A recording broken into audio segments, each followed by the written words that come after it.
kelingan awal tahun sing ra nyenengke.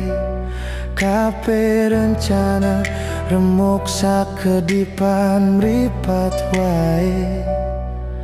Kabeh tak tahan ngarep-arep ganti kahanan, nanging wektu isih ngono wae.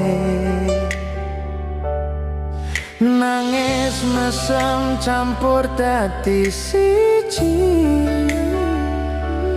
kaya film sing durung rampung endinge.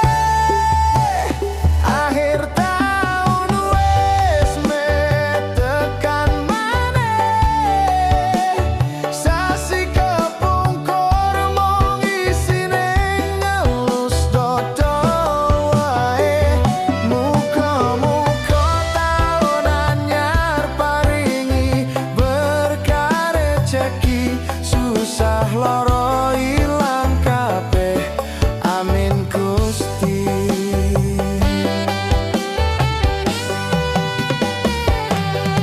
Pengen urip tenang duwe omah lan warung, ora gede sing penting cukup lan berkah. Desoku aman ati tentrem, kulawarga sehat.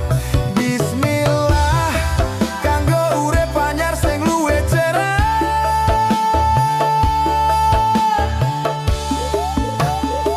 Wis wayahe ngendoke ati sing kesel, sing wis ilang tak pasrahke marang wektu.